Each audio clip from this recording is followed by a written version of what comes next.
The night swallowed everything. No moon, no stars. Just the kind of darkness that made men question whether they still had eyes. November 17th, 1991.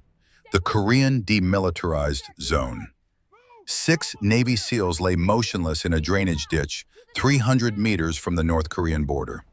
Their faces were painted black, their breathing synchronized to the wind patterns crossing the frozen rice paddies. They had been in position for 4 hours, waiting for a radio signal that should have come 2 hours ago.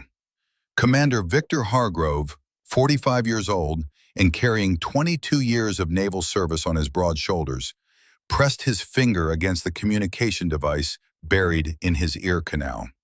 Nothing but static, the kind of static that whispered of compromised frequencies and burned assets. "Sir," the voice came from his left. Lieutenant James Reeves, 33, a sniper whose hands never trembled, even when his heart rate spiked past 140. "We're 15 minutes past abort window." Hargrove knew. He had been counting every second in his head, the way they taught you at BUD/S when they held you underwater until your lungs screamed for mercy. The mission was simple on paper. Extract a CIA asset who had intelligence on North Korean nuclear facilities. The asset would meet them at grid reference 7904, provide authentication codes, and they would all disappear into the night like they were never there. But the asset never showed. And now the static in Hargrove's ear was starting to sound like something else. Like whispers, like warnings his training told him to heed. "We extract in 5, Hargrove decided. "Combat intervals. Reeves, you take..." The world erupted. Floodlights punched through the darkness like the fists of an angry god. Sirens wailed across the valley. The rice paddy in front of them transformed into a killing field as North Korean soldiers poured from concealed positions that should not have existed. They had been expected. They had been led into a trap so perfectly designed that Hargrove felt a cold professional admiration even as his training took over. "Contact! Break north!" But north was already burning. Tracer rounds drew red lines across Hargrove's vision as his team scattered. He saw Petty Officer Daniels take 3 rounds to the chest, his body armor holding, but the impact driving him to his knees. He saw Reeves return fire with mechanical precision, dropping 2 soldiers before a third caught him with a rifle butt to the temple. They fought. God, they fought like the warriors they were trained to be. But there were too many. The North Koreans had numbers and position, and the one advantage that mattered most in combat. They knew exactly where the SEALs would be. Someone had told them. Hargrove felt the world tilt as something hard connected with his skull. His vision fragmented into kaleidoscope images. Boots, rifle barrels, his own blood pooling in the frozen mud beneath his face. Then hands grabbing him, zip ties cutting into his wrists, Korean voices shouting orders that his fragmenting consciousness could not translate. The last thing he remembered before darkness took him completely was a sound. A radio transmission breaking through the chaos. A woman's voice speaking in English with the kind of calm that only came from absolute certainty. "Iron Widow is moving. Stand by." Then nothing. 24 years later, Naval Special Warfare Center, Coronado, California, present day. The California sun painted the Pacific Ocean in shades of gold and crimson as it began its descent toward the horizon. Lieutenant Maya Chen stood at attention in a formation of 20 elite operators, her posture identical to the men around her, except for the subtle differences that only the most trained eye could detect. Her spine was a fraction straighter, her gaze a degree more focused, her breathing controlled to the point of invisibility. She was 28 years old. She stood 5 feet 6 inches tall and weighed 132 pounds. Her service record listed her as a naval intelligence officer with 3 years of deployments to various Middle Eastern theaters. On paper, she was qualified, but unremarkable. On paper, she had no business standing in a formation with operators who had survived the most grueling selection process in the American military. On paper, Maya Chen barely existed. The truth lived in classified files buried so deep that men with the highest security clearances in the United States government would never see them. The truth was written in scars that covered her body like a roadmap of violence. The truth was carried in the way she moved through space, with the economy of motion that came only from spending years in places where a single wasted movement meant death. Admiral Victor Hargrove walked slowly down the line of operators, his weathered face revealing nothing as he inspected each warrior with eyes that had seen too much and forgotten too little. At 69, he carried his compact frame with the same efficiency that had defined his 38-year career as a SEAL. His chest bore 3 rows of ribbons representing operations spanning 5 continents in 4 decades. Operations he could never discuss. Operations that had cost him pieces of his soul he would never recover. When he reached Maya, he paused. The pause lasted exactly 3 seconds longer than it should have. His steel-gray eyes searched her face for imperfections, for weakness, for any justification to validate the criticism that lived behind his pressed lips. Lieutenant Chen, his voice carried across the silent formation like a pronouncement of judgment. Your cover is precisely 1 centimeter off regulation alignment. Maya's cover sat perfectly level on her head, exactly as regulation demanded, exactly as she had positioned it after checking it 3 times in the mirror. But she understood the game being played. She had been playing it for 7 weeks now, ever since she had been assigned to this Advanced SEAL Leadership Program as part of the Navy's Pilot Integration Initiative. Yes, sir, I will correct it immediately, sir. A smirk flickered across the face of Lieutenant Orion Thade, the square-jawed team leader positioned 3 spots down from Maya. The micro-expression conveyed what everyone in the formation knew, but none officially acknowledged. Admiral Hargrove had made it his personal mission to ensure the Pentagon's pilot program integrating women into SEAL teams failed, and Lieutenant Chen was his primary target. Commander Zephyr Coleraine, the training officer overseeing the program, maintained his professional demeanor despite the obvious tension crackling through the morning air. At 42, with 19 years in special operations, Coleraine had seen the changing tides of military culture and learned to navigate them with the skill he once used to navigate hostile coastlines. Coleraine had spent his early career in naval intelligence during the final years of the Cold War, witnessing operations that blurred lines between national security and international law. Those years had shaped his worldview in ways that made him question the righteousness of American military interventionism, though he kept such thoughts carefully concealed behind his professional facade. He harbored his own doubts about female operators in certain combat scenarios, but he kept these doubts separate from his duty to provide equal training to all qualified candidates. Or so it appeared. Today's evolution will focus on extended maritime extraction under enemy observation, Coleraine announced after Hargrove completed his inspection. Full combat load, 15-mile offshore approach, structure infiltration, and package retrieval. Weather conditions are marginal. Sea state 4 with deteriorating visibility. The operators maintained their disciplined silence, but subtle shifts in posture revealed their response to the announcement. This was an advanced exercise usually reserved for the final week of training, not week 7 of a 12-week program. The timeline had been modified, the difficulty accelerated, the pressure intensified in ways that seemed designed to expose the weakest link in the formation. Everyone knew who that link was supposed to be. As the formation disbanded to prepare for the exercise, Lieutenant Thade brushed past Maya with deliberate force. Not enough to be called assault, just enough to send a message. "Hope you're a strong swimmer, Chen," he muttered, his voice pitched just loud enough for her to hear. Package weights got mysteriously heavier overnight. Logistics error, they said.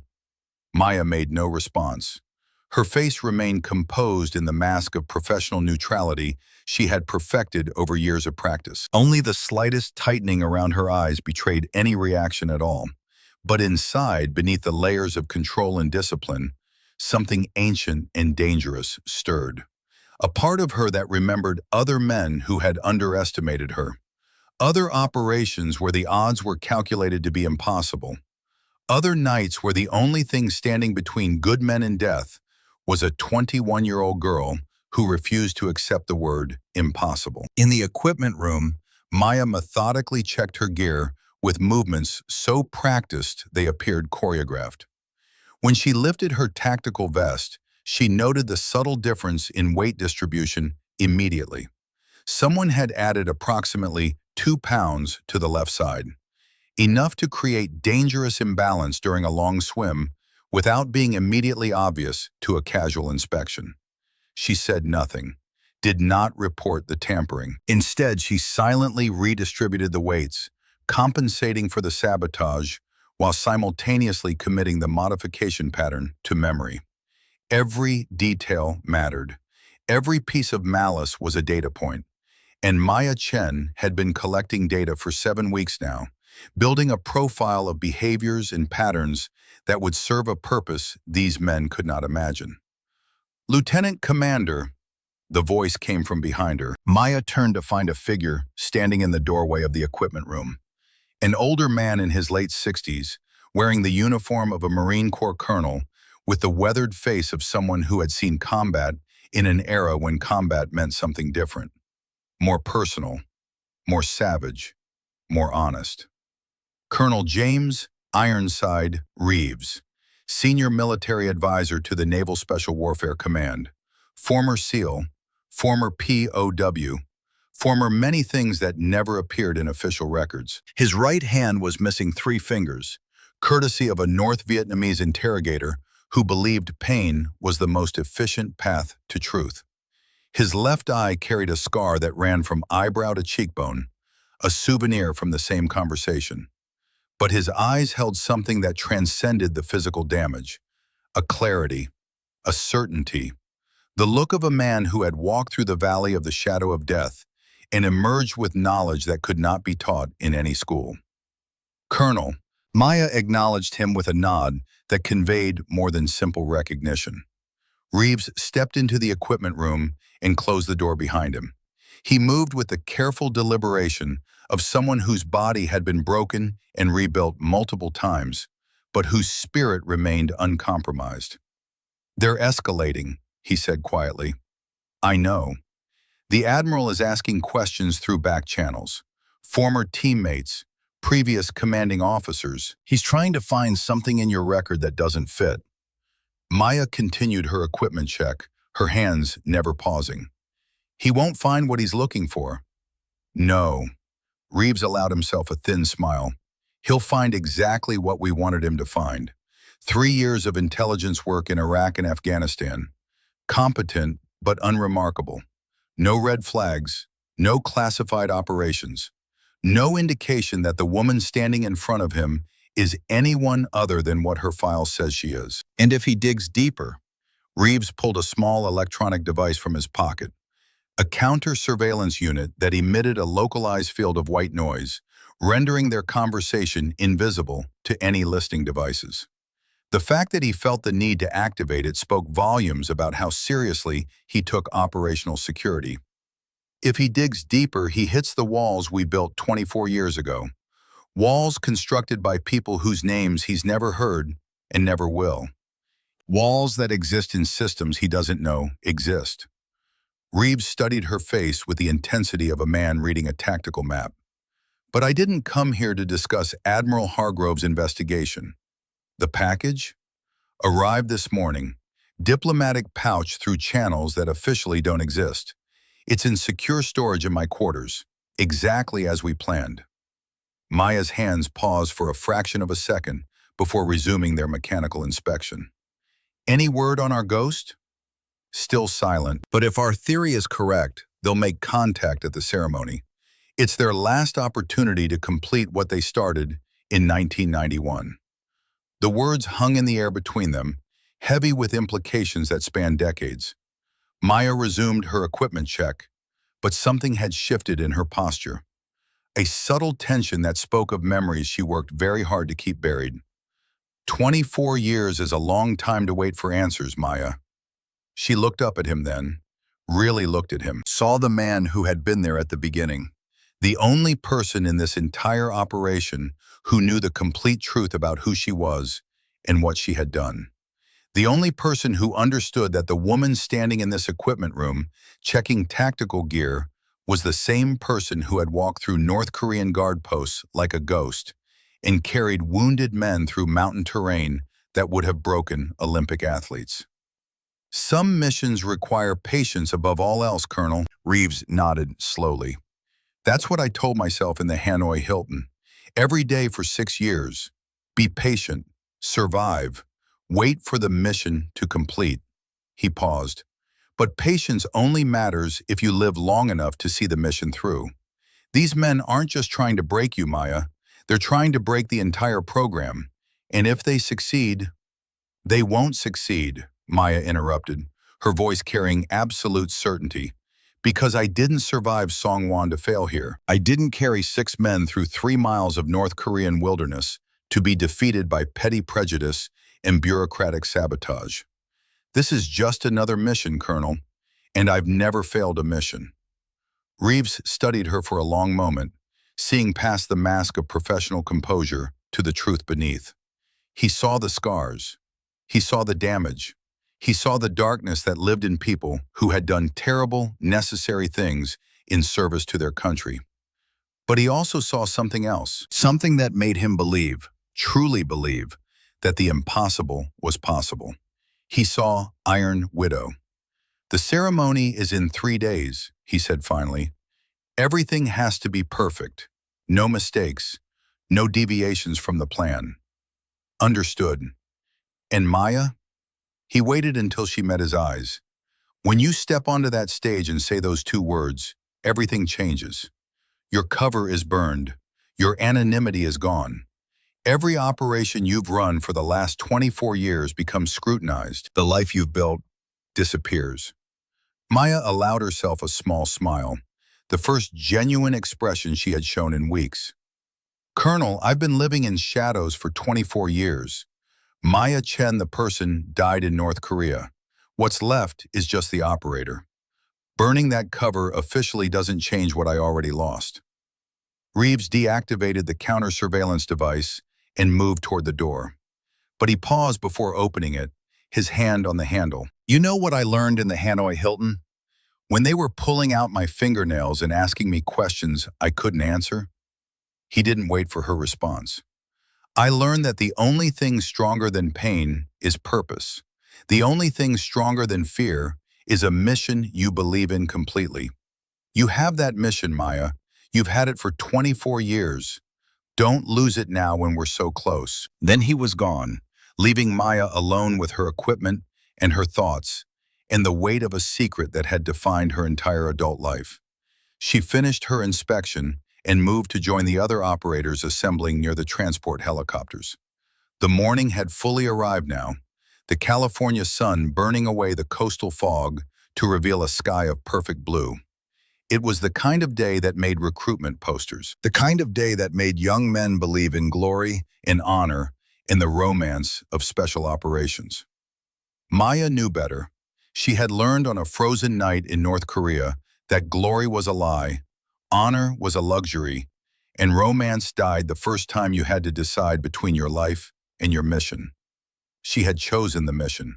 She always chose the mission. Lieutenant Thade was already at the helicopters, briefing his team with the confident swagger of someone who had never truly failed at anything that mattered. He caught Maya's eye as she approached, and his expression shifted to something that might have been contempt or might have been fear disguised as contempt. Men like Thade rarely understood the difference. Ready for a real SEAL workout, Chen? He called out, loud enough for the assembled operators to hear. Or should we get you a flotation device? Maybe some water wings? Laughter rippled through some of the operators. Not all.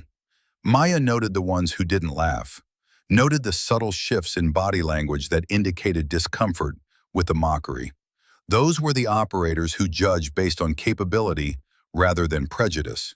Those were the operators who might, one day, be worthy of knowing the truth. She said nothing in response, simply moved to her assigned position in the formation, and waited with the patience of someone who had spent 72 hours motionless in a sniper hide waiting for a target to appear. The helicopter ride took 40 minutes. Maya spent it reviewing the tactical briefing in her mind, cross-referencing it against actual maritime extraction operations she had studied, and in some cases, participated in under circumstances that would never appear in any official record. The exercise was well designed, challenging but achievable for operators at this level. The kind of training that separated competent from exceptional. But Maya wasn't worried about the training. She was worried about what would happen afterward. What would happen in 3 days when everything she had built came crashing down in a ceremony hall filled with admirals and dignitaries and men who believed they understood what sacrifice meant. 15 miles offshore, the Pacific Ocean churned with 4-foot swells under darkening skies. The weather had deteriorated exactly as forecast, transforming the exercise from challenging to genuinely dangerous. Maya could see some of the operators reassessing their confidence as they stared at the angry water below. She felt nothing.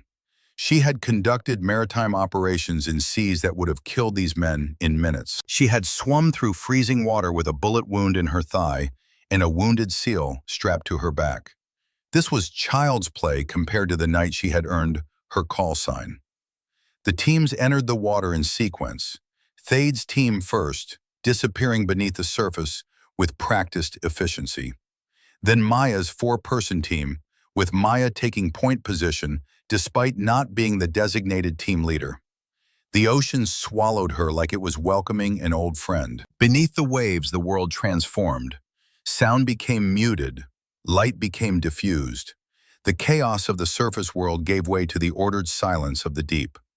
Maya led her team with hand signals that were subtly different from standard SEAL protocol. More efficient, more precise. Drawing from a lexicon that had been developed for operations in denied territories, where traditional communication methods meant detection and detection meant death. Lieutenant Estros Kelwin, the junior member of her team, noticed the difference immediately.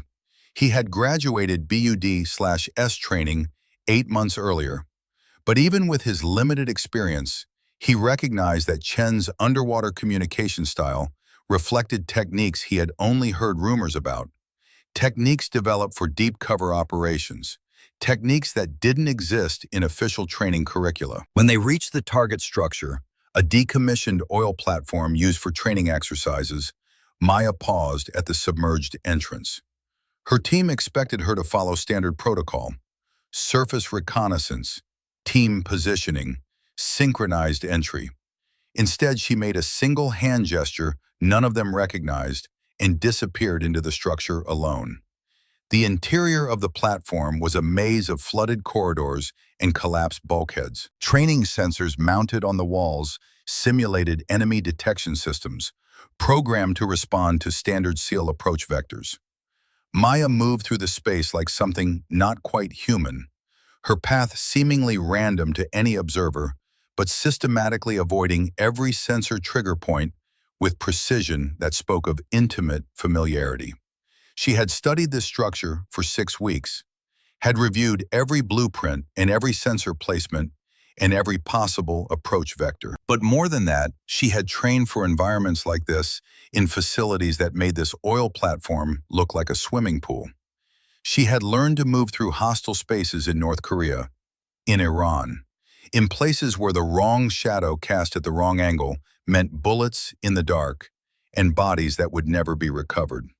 The package waited in the northwest corner of the structure, exactly where the briefing said it would be. A weighted case containing simulated classified materials. Maya's objective was simple: secure the package and extract without being detected. But when she reached the cache point, she found Lieutenant Thade already there. His team had approached from the opposite direction, moving with the aggressive confidence that characterized their leader.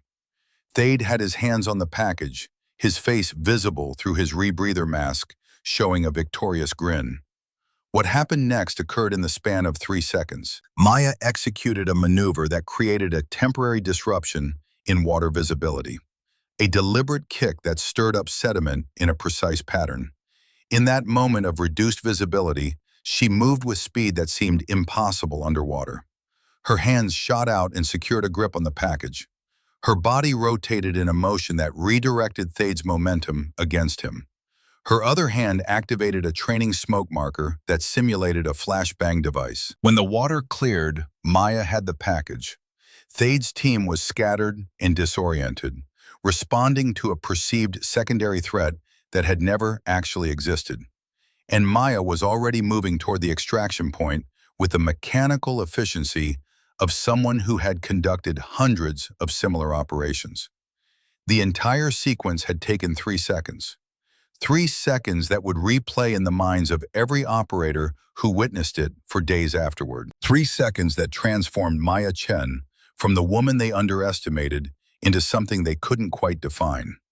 Back aboard the command vessel, Admiral Hargrove received the exercise results with poorly disguised displeasure. His weathered face worked through expressions of confusion and frustration before settling on grim determination. Time differential was minimal, he noted, dismissing Maya's team's clear victory. And unconventional tactics suggest poor adherence to established protocols. The mission parameters prioritize successful extraction over methodology, Admiral. Maya's voice was respectful, but unflinching. Standard protocols would have resulted in detection.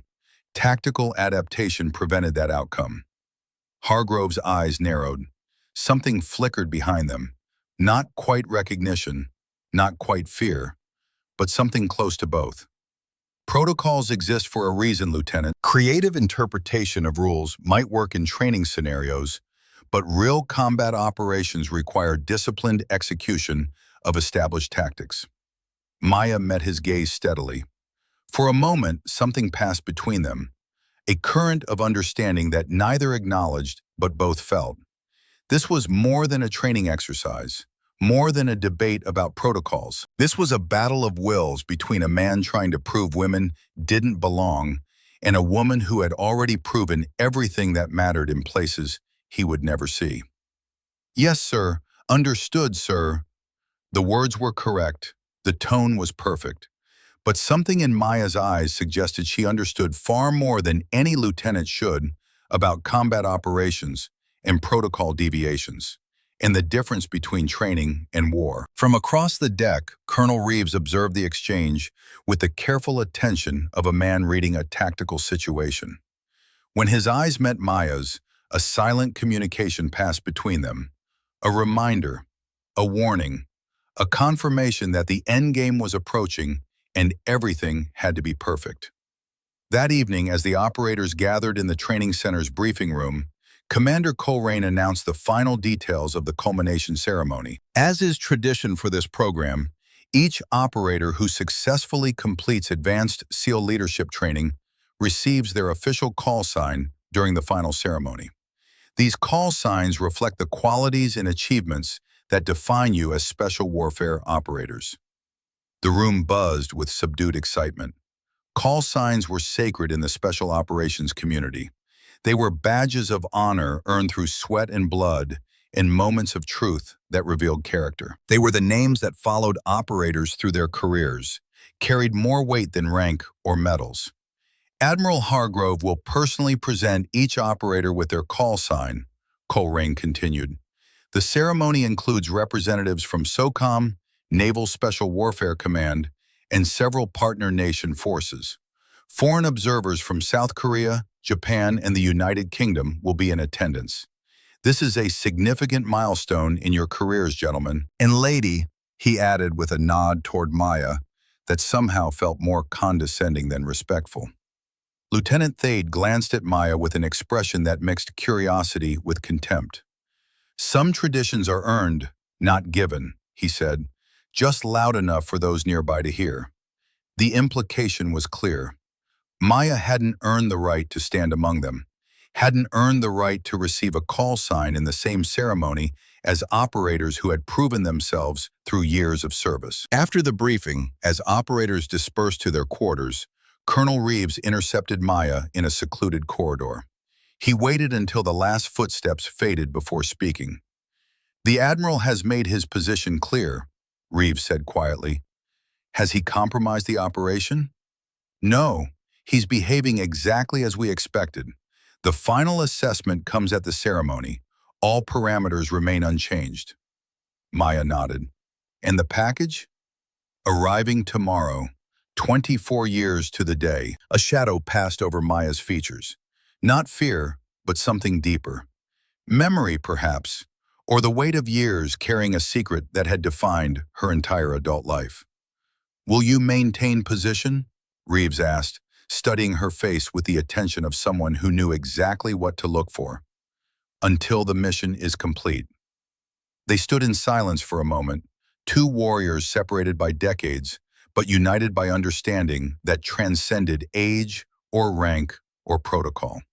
Reeves had been a prisoner of war when Maya was still learning to walk, but he recognized in her the same quality he had seen in the eyes of the men who endured the Hanoi Hilton with him. The absolute refusal to break, the commitment to mission that exceeded commitment to self. 3 days, he said finally.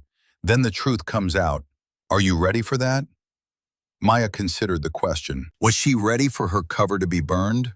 For her anonymity to disappear? For every operation she had run for 24 years to be scrutinized and questioned and picked apart by people who had never stood in the places she had stood or made the choices she had made? I stopped being ready for things a long time ago, Colonel. Now I just complete missions. Reeves nodded slowly. The woman who walked into Song Wan wasn't ready either. She just went anyway. That's what makes her who she is. He turned to leave, then paused. Iron Widow, he said softly. After all these years, that name still makes generals nervous. They whisper about her in classified briefings. They tell stories about impossible operations completed by an asset who doesn't exist. You built a legend, Maya. In 3 days, the legend becomes real. Make sure you're ready for what that means. Then he was gone, leaving Maya alone in the corridor with the weight of a name she hadn't spoken aloud in 24 years. She returned to her quarters and sat on the edge of her bunk in the darkness. In 3 days, everything would change. In 3 days, the truth would emerge from the shadows where it had lived for nearly a quarter century. In 3 days, 6 men would learn the identity of the ghost who saved their lives on a frozen night when death seemed certain. And somewhere in that ceremony hall, a traitor who had sold American lives to North Korean intelligence would make a final move to protect their secret. Maya reached under her pillow and pulled out a small case. Inside, nestled in black velvet, was a brooch in the shape of a spider. A widow spider with a distinctive red hourglass on its abdomen, the symbol that operatives in denied territories had looked for when they needed extraction from situations where official channels had abandoned them. The symbol that North Korean intelligence officers had learned to fear. She held it up to catch the moonlight filtering through her window. Such a small thing to carry such weight. Such a simple symbol to represent so much blood and sacrifice and truth. In 3 days, she would wear this brooch openly for the first time in 24 years. In 3 days, Iron Widow would rise from the grave, and God help anyone who stood in her way. The morning of November 17th, 1991, began with ice. Maya Chen was 21 years old and had been in North Korea for 72 hours. She lay motionless in a depression beneath a fallen tree, her body covered with a camouflage tarp that matched the frozen undergrowth perfectly. Ice crystals had formed on her eyelashes. Her breath came in shallow, controlled cycles, timed to minimize condensation. The temperature hovered at 14 degrees Fahrenheit. She had not moved in 11 hours. Through the scope of her suppressed rifle, she watched the guards change shift at the entrance to the Songwon facility. The building looked like an abandoned mining operation from the outside. Rusted equipment, collapsed structures, the appearance of decades of neglect. But Maya had spent 3 months studying satellite imagery of this location. She knew the rust was recent. She knew the collapsed structures concealed reinforced blast doors. She knew that beneath the careful facade of abandonment, North Korean intelligence operated one of their most secure interrogation facilities. and somewhere inside, 6 American SEALs were dying. The radio transmission had come 48 hours earlier, routed through channels so classified that most CIA officers didn't know they existed. 6 operators captured during a compromised extraction operation. Official rescue deemed too politically sensitive. The mission burned. The men written off as acceptable losses in the endless chess game of Cold War intelligence operations. But there was another channel, a channel that existed in the shadows between official policy and operational necessity. A channel that dealt in assets the government could never acknowledge and operations that could never be discussed. That channel had activated a 21-year-old girl who had been recruited at 16 and trained in facilities that appeared on no maps. They called her Iron Widow. The designation referred to her specialty, extracting assets from impossible situations, walking into denied territories, and bringing people out alive when every logical assessment said they should be dead. She had completed 9 such operations before Songwon. 9 times she had defied impossible odds and delivered results that made seasoned operators shake their heads in disbelief. But Songwon was different. Songwon was a fortress. Songwon was designed to prevent exactly the kind of operation she was attempting. The facility held 37 North Korean soldiers, 12 intelligence officers, and security systems designed by Soviet engineers who understood American special operations capabilities intimately. Maya breathed slowly and watched the guard rotation complete. She had mapped their patterns over 3 days of observation. She had identified 7 different personnel, each with distinct habits and tells. The tall guard who smoked American cigarettes he must have taken from previous prisoners. The short guard who checked his watch every 4 minutes with obsessive regularity. The officer who always arrived exactly 12 minutes late for his shift, offering the same excuse about vehicle trouble that his subordinates pretended to believe. Patterns meant predictability. Predictability meant opportunity. Opportunity meant a chance, however slim, of completing an impossible mission. As the sun climbed higher, Maya made her decision. The extraction would happen tonight. 2,300 hours, during the shift change, when security protocols temporarily relaxed as personnel focused on administrative handoff rather than perimeter security. She would have a window of approximately 4 minutes. 4 minutes to penetrate the outer security, reach the detention facility, locate 6 wounded men, and begin an extraction that would require moving through 3 miles of hostile territory while carrying casualties. The mathematics were impossible. The odds were calculated to be less than 2%. But Maya had learned long ago that mathematics and odds were tools designed by people who had never attempted the impossible. She had learned that the only real limitation was the one you accepted in your mind. And she had learned that sometimes a 21-year-old girl with absolute commitment could achieve things that entire military units could not. She began her movement at 2,200 hours, not toward the facility, but away from it. A careful withdrawal from her observation position, moving with the kind of patience that made glaciers look hurried. Every movement calculated, every sound analyzed and minimized. She covered 400 meters in 90 minutes, arriving at a cached equipment site she had prepared on her first night in country. The cache contained items that would never appear in official CIA equipment manifests. A climbing harness designed for silent operation, suppressed weapons with custom ammunition designed to minimize sound signature while maintaining stopping power. Chemical compounds that could disable security systems without triggering alarms. Medical supplies for treating casualties in field conditions. And something else. A syringe filled with a compound that would keep her conscious and operational even after sustaining injuries that would incapacitate a normal human being. Maya hoped she wouldn't need it, but hope was a luxury. Preparation was survival. At 22:55 hours, she approached the Songwon facility from the north. Not the obvious approach, not the logical vector that security systems were designed to detect. She came from the direction of the waste disposal area, where guards avoided patrol because the smell of human waste and chemical runoff made the assignment unpleasant. The CIA had taught her that human psychology was more reliable than any security system. Given a choice, people avoided discomfort. That avoidance created gaps. Gaps created opportunity. The outer perimeter was a 12-foot fence topped with razor wire and monitored by motion sensors calibrated to detect objects larger than 40 pounds moving faster than 1 meter per second. Maya weighed 119 pounds at the time, but she had trained to move with perfect control over her body's momentum and center of gravity. She approached the fence at a speed that registered below the sensor threshold, her movements fluid and continuous, rather than stop-start motion that would trigger algorithmic detection.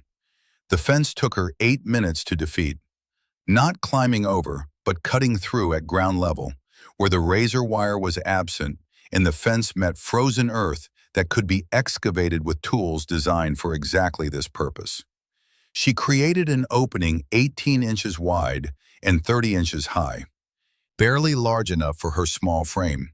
She squeezed through, leaving her pack behind to be pulled through separately, minimizing her profile as she entered hostile territory.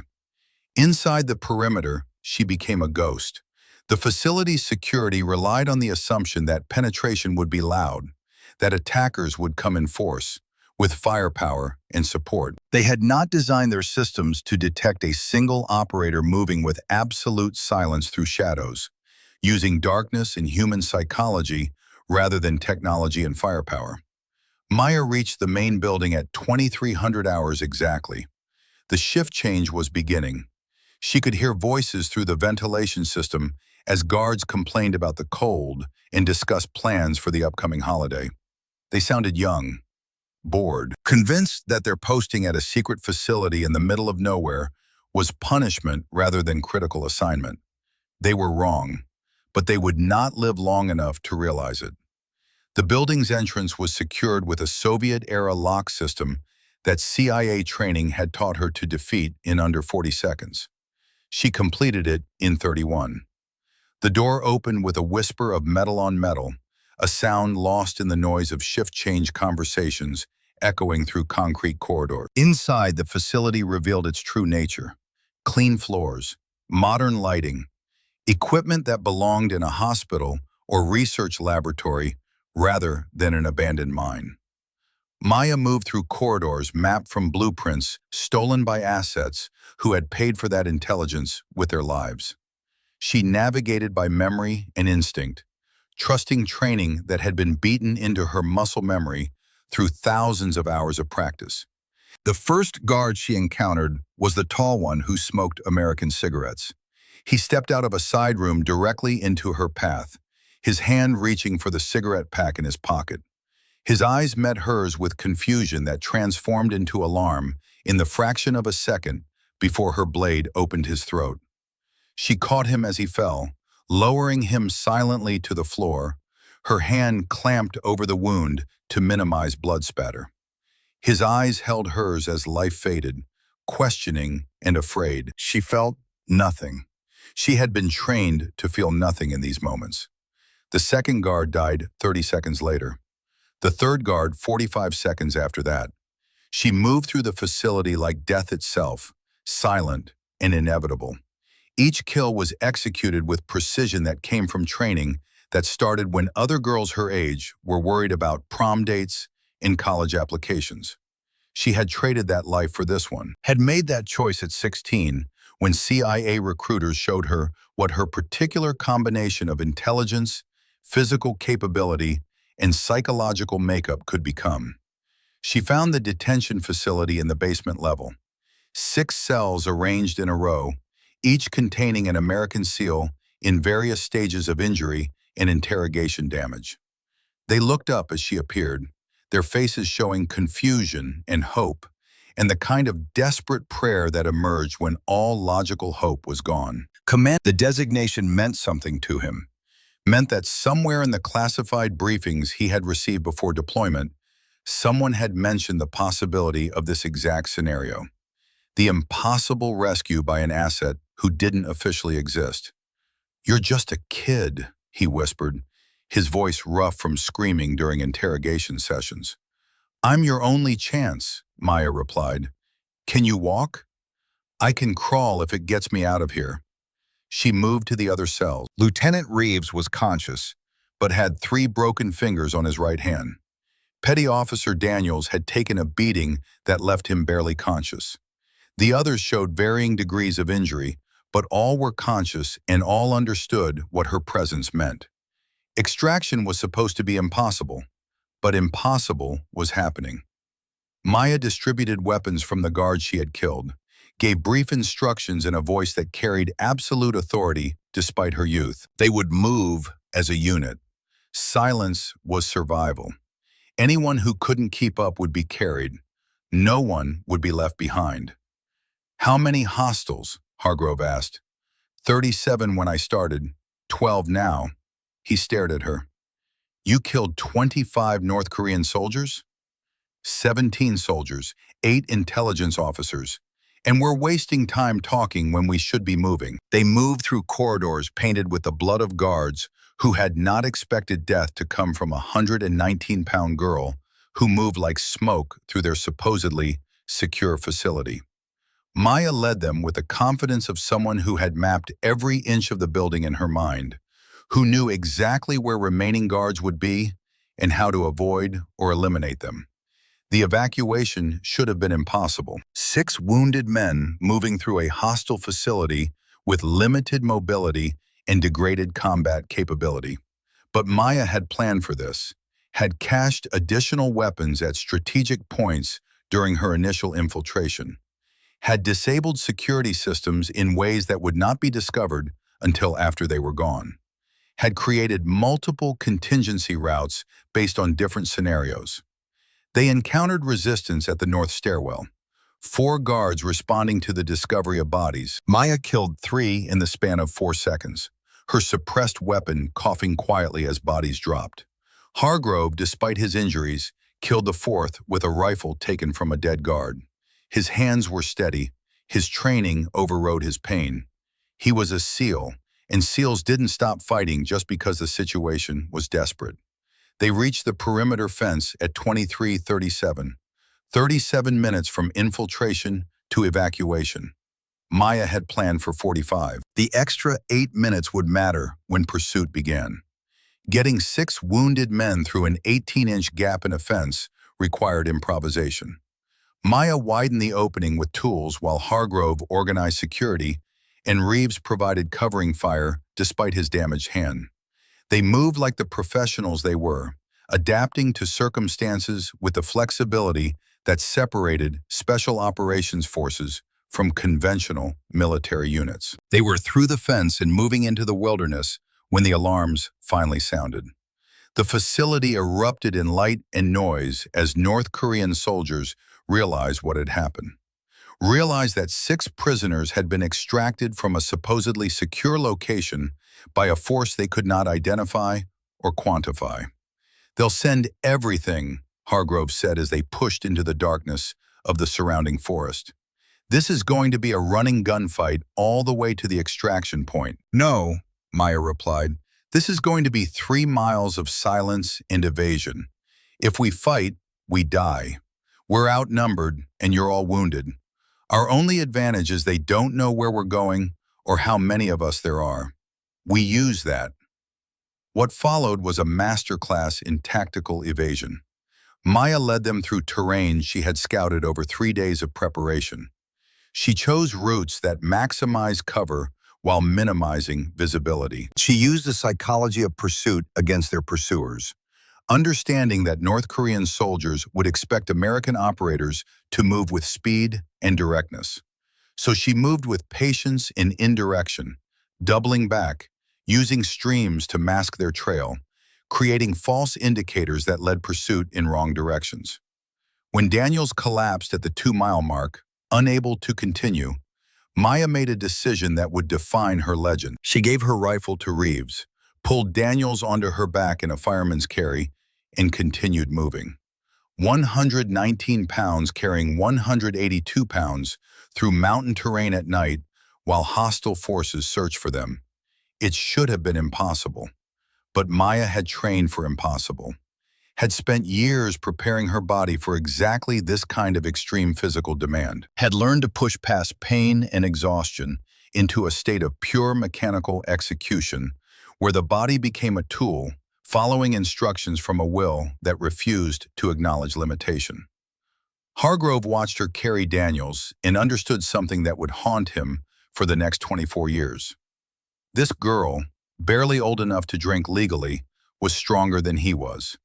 Not physically stronger, though her endurance was remarkable, but stronger in the way that mattered in special operations. Stronger in her absolute commitment. Stronger in her refusal to accept failure. Stronger in her certainty that the mission would be completed, regardless of cost. They reached the extraction point at 0147 hours, a clearing designated by GPS coordinates that Maya had memorized, along with 17 backup alternatives. She triggered a signal beacon that broadcast on a frequency known only to the CIA officers running this operation.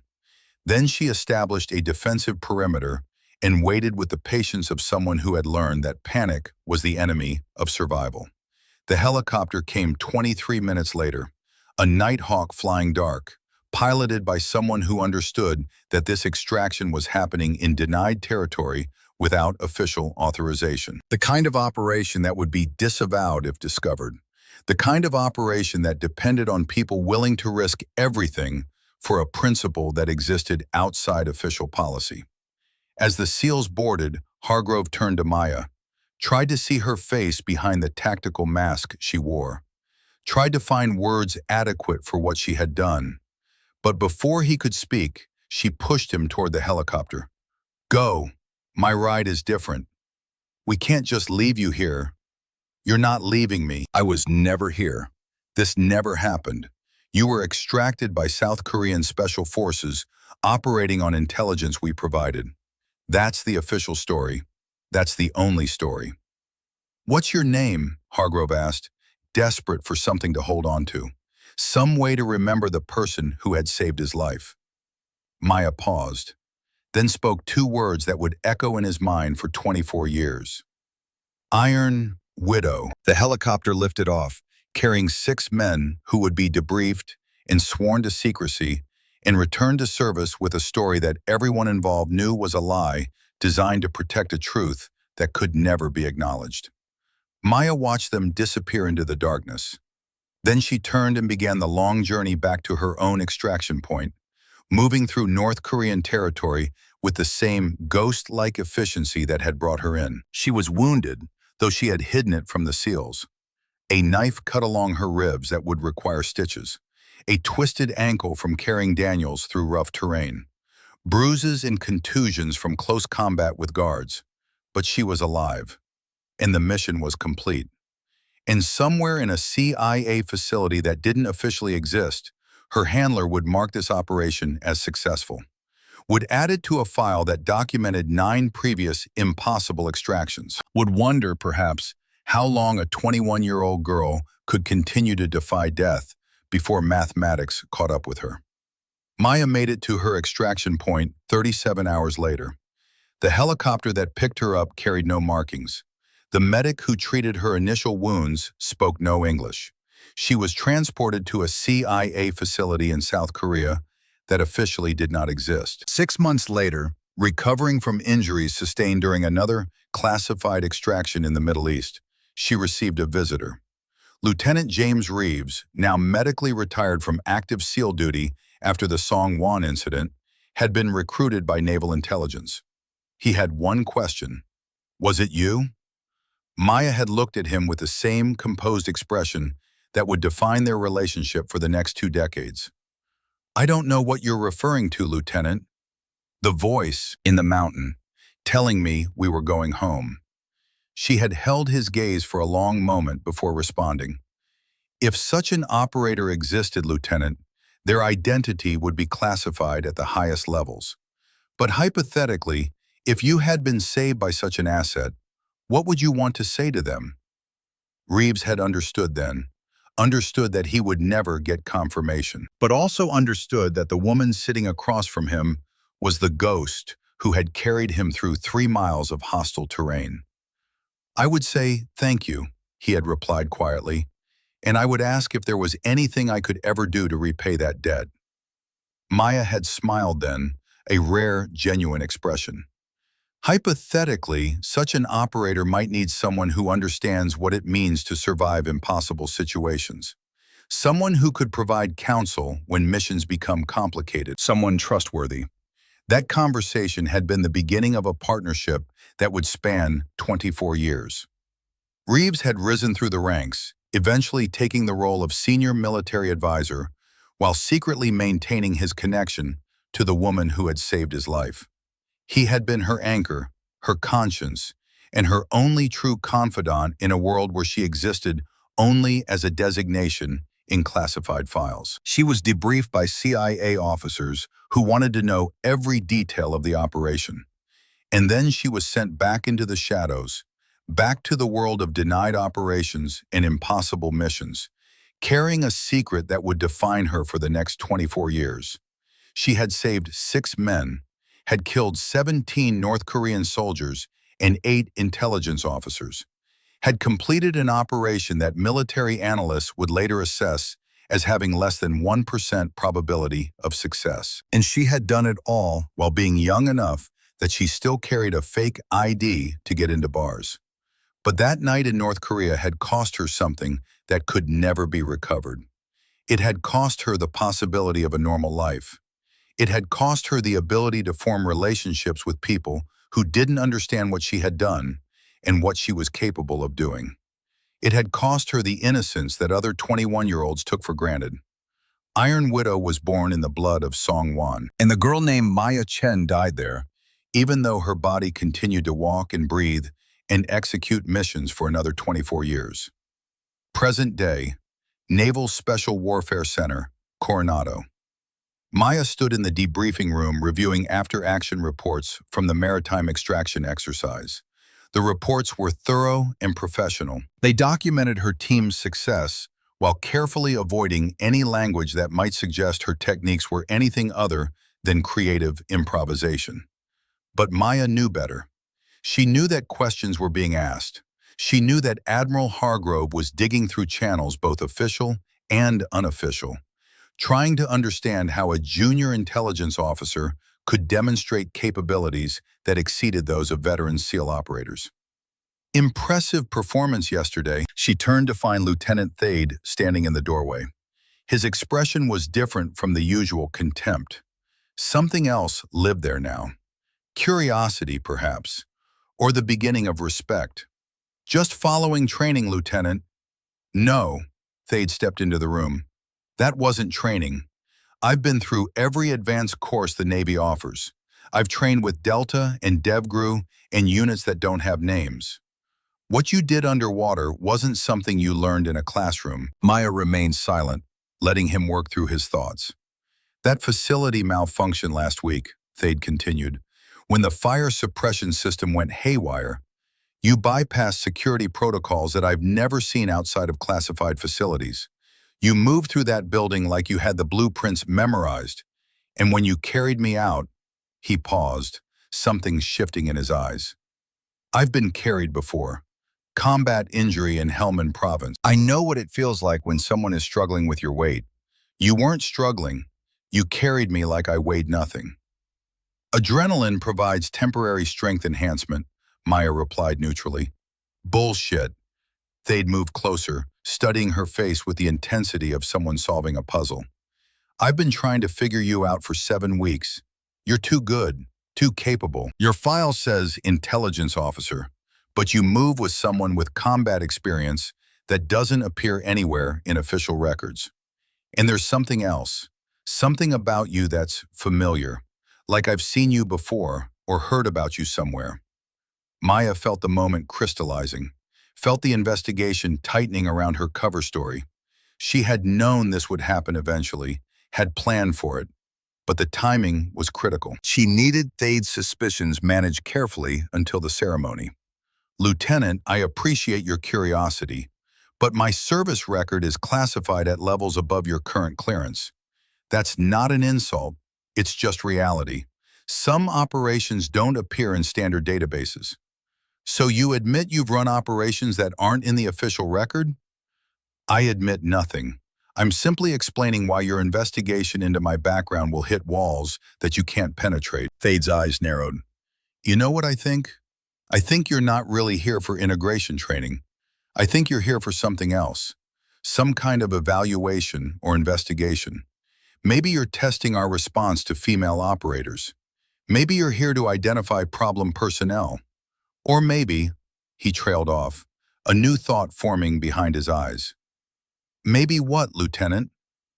Maybe you're here because of the Admiral, because of his opposition to the integration program. Maybe someone higher up the chain wants to prove him wrong publicly, wants to demonstrate that a properly trained female operator can outperform his hand-picked SEALs.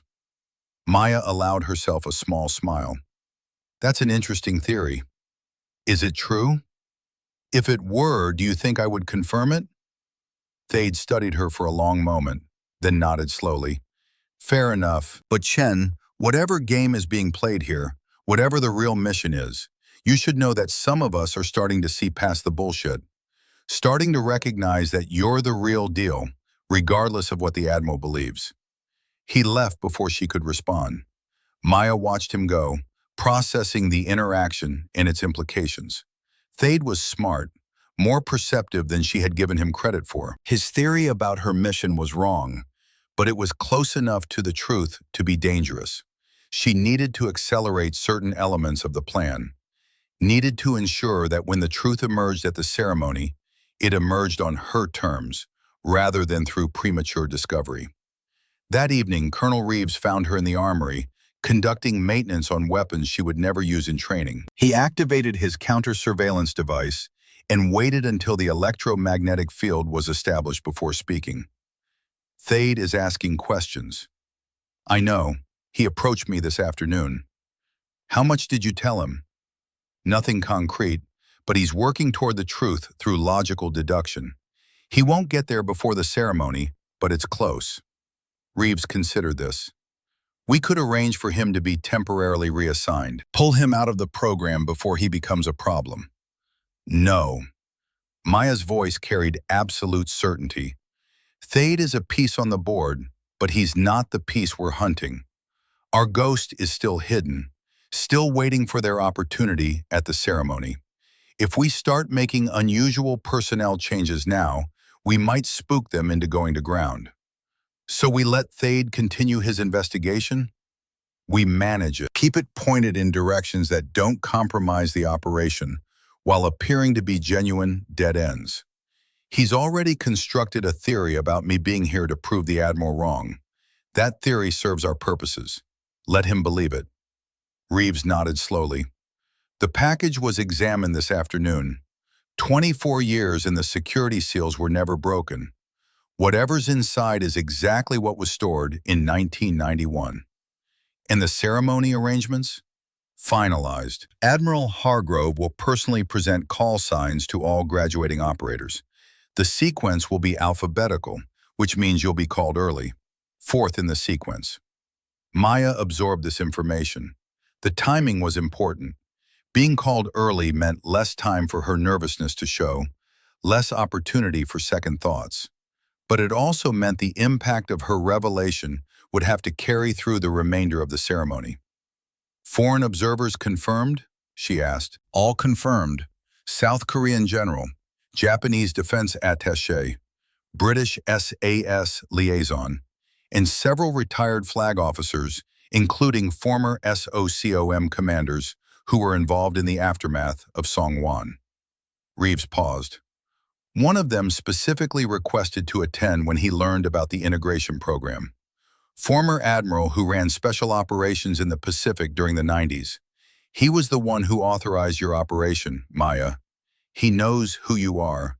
Maya felt something shift in her chest, a tightness that might have been emotion if she still allowed herself to feel such things. Does Hargrove know he's attending? No, the invitation came through separate channels. Official reason is his interest in integration policy, but we both know the real reason. He wants to see the ghost become real. He wants to see if the impossible is still possible. If a legend can survive exposure to daylight. They stood in silence for a moment, two veterans of impossible operations, contemplating the endgame of a mission that had spanned nearly a quarter century. "Are you ready for this, Maya?" Reeves asked quietly. "Really ready? Because once you step on that stage and say those words, everything changes. Your life as Maya Chen, anonymous intelligence officer, ends. You become Iron Widow, the legend, the ghost. And legends don't get to retire. They don't get to have normal lives.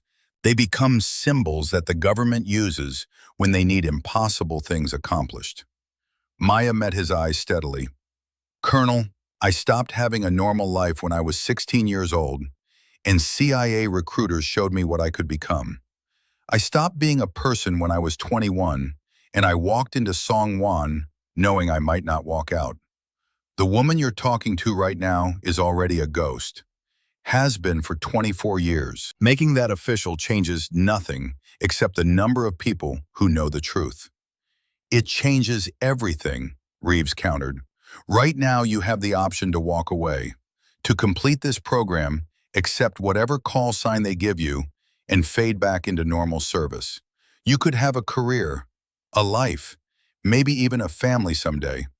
But if you go through with the ceremony, if you burn your cover publicly, those options disappear forever." "They disappeared in 1991, Colonel. I'm just making it official." Reeves studied her face, seeing the absolute certainty that had defined her for as long as he had known her. He had first met Maya 6 months after Songwon, when she was recovering from injuries sustained during another impossible extraction. Even then, at 21 years old and carrying wounds that would have ended most careers, she had possessed the same unshakable commitment to mission over self. "The ghost is going to make contact during the ceremony," he said finally. "Everything we've built over 7 weeks points to that conclusion. They've been watching, waiting, trying to determine if you're really Iron Widow or just someone using the designation. When you reveal yourself publicly, they'll make their move. I know. It could be violent. They've kept the Song Huan secret for 24 years. They've killed to protect it before. They won't hesitate to kill again. Then we'll be ready." Reeves deactivated the counter-surveillance device. 2 days, Maya. 48 hours until everything we've worked for either succeeds or fails catastrophically. Get some rest, stay sharp, and remember that legends are created by people who refuse to accept impossible odds. You've already proven you're a legend. Now you just have to survive becoming one officially. He left her alone in the armory, surrounded by weapons she had mastered, and tools of violence she understood more intimately than most people understood comfort. Maya resumed her maintenance work, her hands moving with mechanical precision while her mind processed the approaching endgame. In 48 hours, 6 men would learn the truth about who saved them in North Korea. In 48 hours, a traitor who had sold American lives would be forced into the light. And in 48 hours, Iron Widow would emerge from the shadows where she had lived for 24 years. The mathematics said it was impossible. The odds were calculated to favor failure. But Maya had built a career on proving that impossible was just another word for things that hadn't been accomplished yet. She finished her work and returned to her quarters, sat on her bunk in darkness, and pulled out the spider brooch she would wear in 2 days. Such a small thing to carry such weight. Such a simple symbol to represent so much blood and sacrifice. Somewhere in the darkness, a traitor was making final preparations. Somewhere in classified files, her legend waited to become reality. And somewhere in the back of her mind, a 21-year-old girl who had walked into hell and brought 6 men out alive whispered that the mission was almost complete. Just 2 more days, 48 hours. Then the ghost would speak her true name, and the world would have to accept that impossible was just another mission parameter to be overcome. Maya lay back on her bunk and closed her eyes, but she did not sleep. Ghosts never slept. They waited in the darkness, patient and inevitable, until the moment came to complete their final mission. And Iron Widow had been waiting for 24 years. The ceremony hall gleamed under carefully directed lighting that transformed the utilitarian training center auditorium into something approaching grandeur. Naval Special Warfare Command had deployed their full ceremonial apparatus for this event. American flags flanked a stage where the SEAL trident was displayed prominently against a backdrop of deep blue fabric. The air carried the scent of polished leather and brass, mixed with the subtle tension that always preceded significant military ceremonies. Officers in dress uniforms occupied the front rows, their chests bearing ribbons and medals representing decades of combined special operations experience. Foreign military attachés sat in a designated section, their various national uniforms creating a patchwork of international military tradition. Retired flag officers who had shaped special operations doctrine occupied places of honor near the stage. And scattered throughout the audience were faces that Maya recognized from classified briefings. Intelligence officers, counterintelligence specialists, people whose presence suggested this ceremony was more than a simple graduation event. Maya stood in formation with the 19 other operators who had completed the Advanced SEAL Leadership Program. Her dress uniform was perfect, every button aligned, every ribbon positioned with micrometric precision. The spider brooch rested in her pocket, waiting for the moment when it would emerge from 24 years of concealment. Admiral Victor Hargrove stood center stage, resplendent in his full-dress uniform. At 69 years old, he carried himself with the bearing of a man who had spent nearly 4 decades defining what it meant to be among America's elite warriors. His chest displayed 3 rows of ribbons, testifying to a legendary career. Operations in Grenada, Panama, the First Gulf War, Somalia, Afghanistan, Iraq, a lifetime of service that had earned him respect throughout the special operations community. But Maya knew something those ribbons didn't reveal. She knew that one of those deployments had ended with him unconscious in a North Korean interrogation facility, his broken body testament to a mission compromised by betrayal. She knew that he had been carried through hostile territory by someone he had never seen clearly, rescued by a ghost whose identity had remained classified for his own protection and operational security. And she knew that in approximately 20 minutes, his carefully constructed worldview would shatter like the ceremonial glass that would fall from his hands.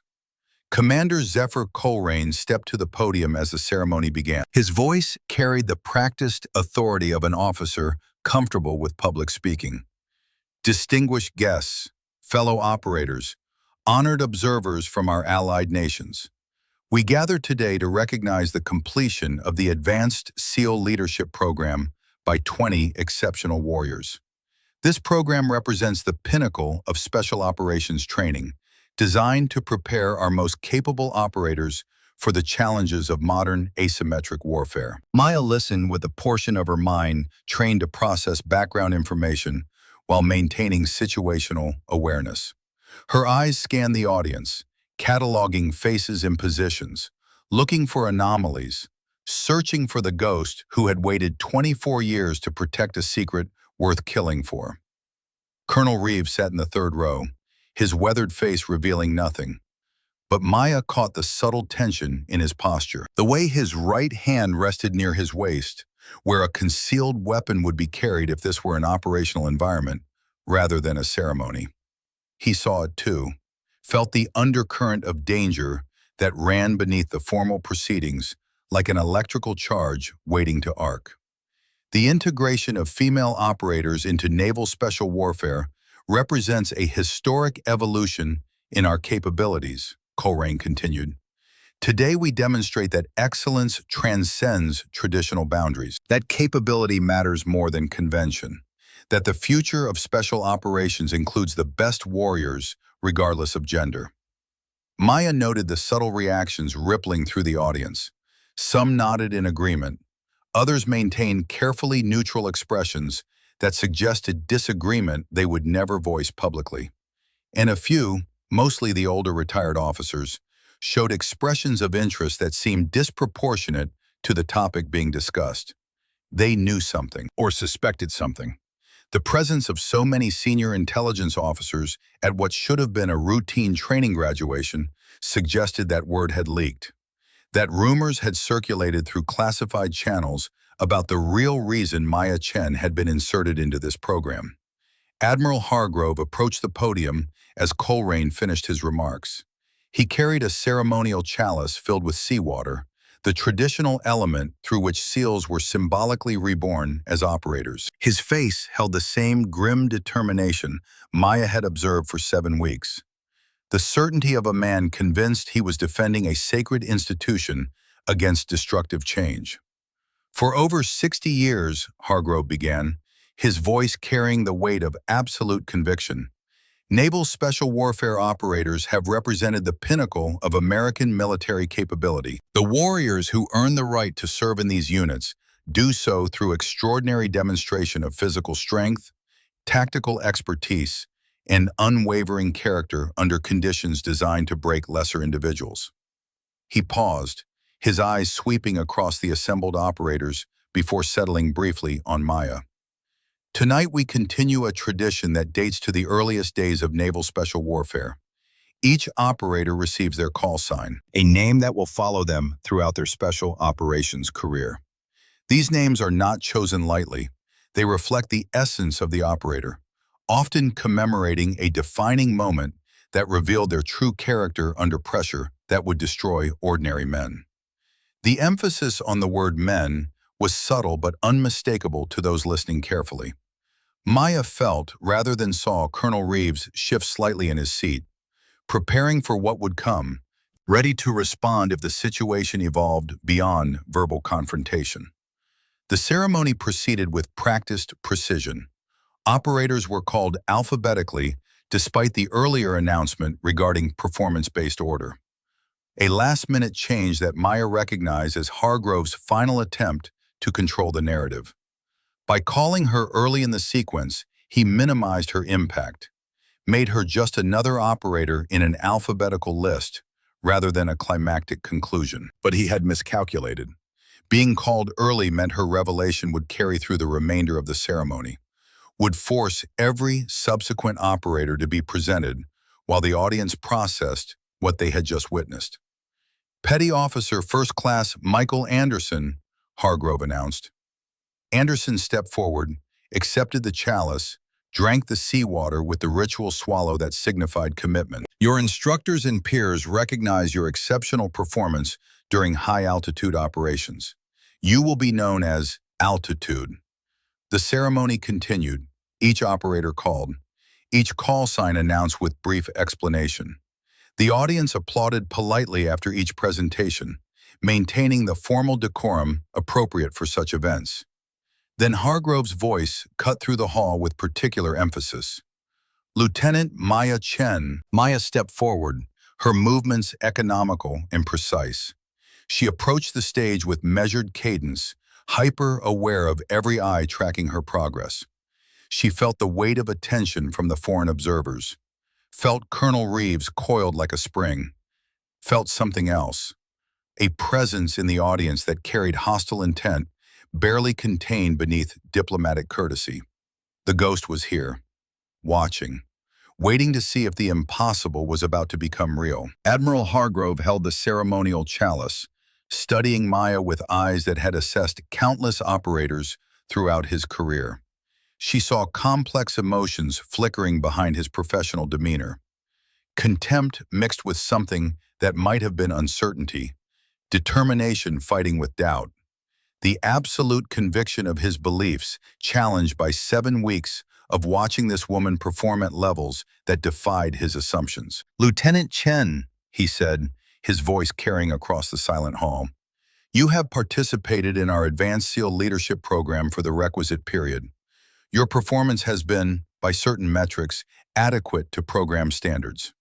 The qualifier was deliberate, an attempt to diminish her achievements before the assembled observers. Maya maintained her composed expression, giving him nothing. Hargrove continued, deviating from the established protocol. Before assigning your call sign, Perhaps you could share with our distinguished guests your most significant operational achievement to date. Help them understand the foundation upon which your designation will be built. A subtle murmur passed through the audience. The request was irregular. No other operator had been asked to justify their presence or qualifications. It was a trap designed to publicly expose what Hargrove believed was her inadequacy, force her to admit she lacked the operational experience that defined real operators. Maya's expression remained perfectly composed.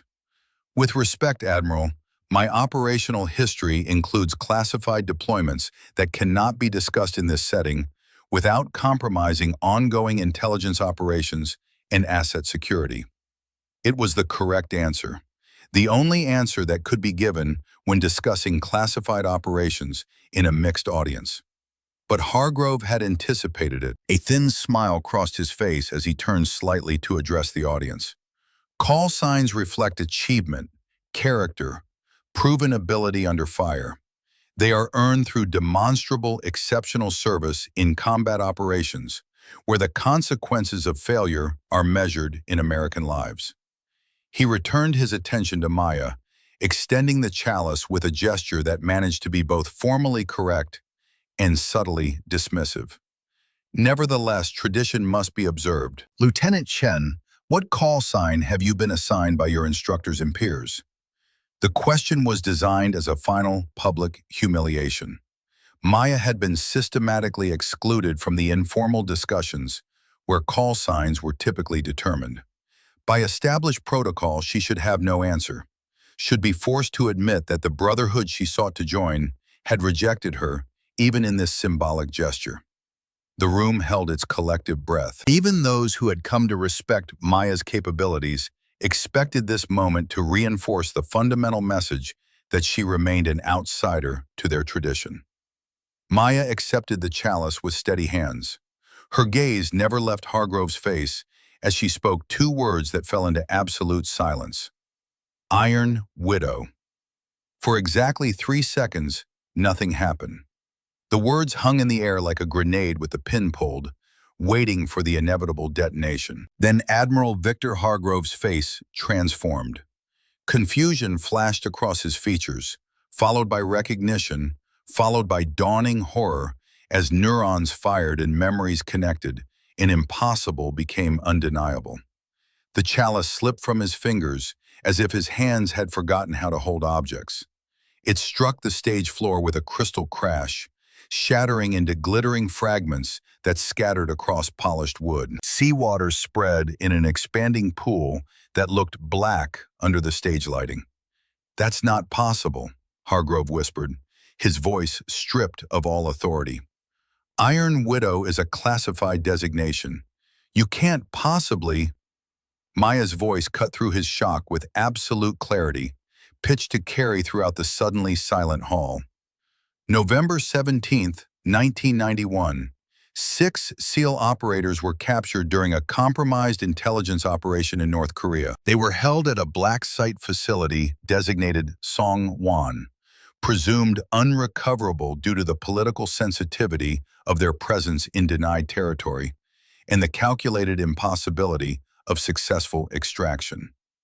Color drained from Hargrove's face like water from a broken vessel. His hand moved to grip the edge of the podium, knuckles white with the force required to keep himself upright.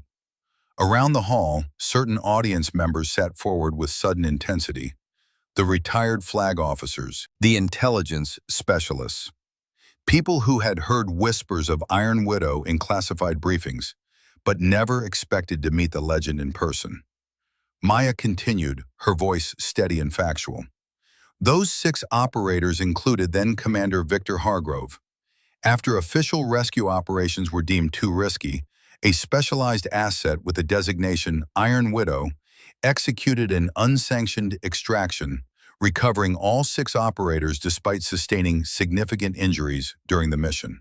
The operation resulted in 17 hostile KIA and 8 intelligence officers eliminated. 0 friendly casualties.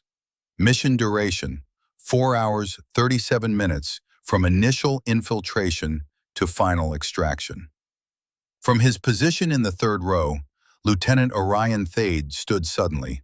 His face had gone white, his eyes wide with recognition that transcended rational thought and tapped into something more primal, memory stored in places deeper than conscious recall. "You," he said, his voice thick with emotion that cracked through military discipline.